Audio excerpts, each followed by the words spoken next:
Umaasa si Vice President Sara Duterte na mabubuo na ang defense team ni dating Pangulong Rodrigo Duterte sa International Criminal Court bago siya umuwi ng Pilipinas. Sa gitna po ng kanilang sitwasyon, may ipinagpapasalamat ang bise kay Pangulong Bongbong Marcos. Mula sa The Hague, Netherlands, ang mainit na balita hatid ni Mariz Umali.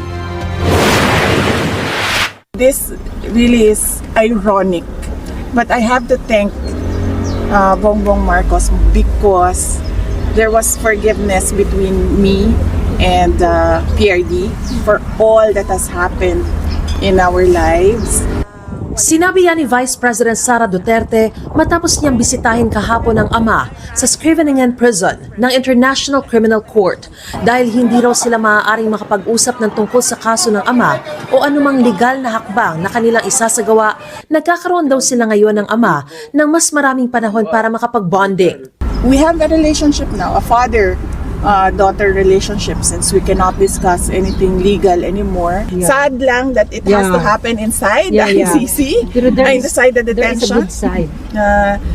But yes, thank you.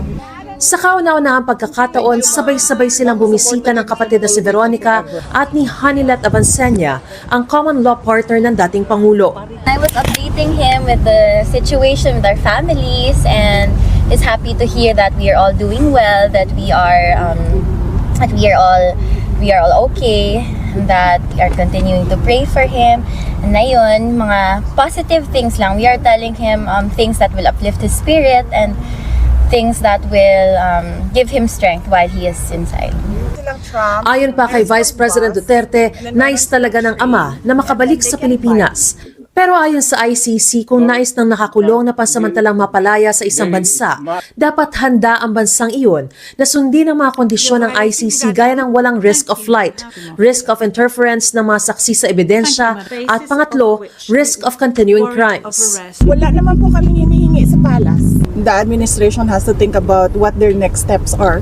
So, they should not ask the family, they should not ask the Filipino people on what their next steps are with regard to the talk on the return of former President Duterte to the Philippines. Umaasa naman si Vice President Duterte na mabubuo na ang defense team ng dating Pangulo. May hinihintay na lang daw siyang dokumento. I'm just waiting for one more document and then tapos na yung trabaho ko dito.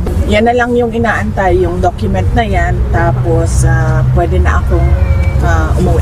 So, hopefully, before I leave, that team is already complete.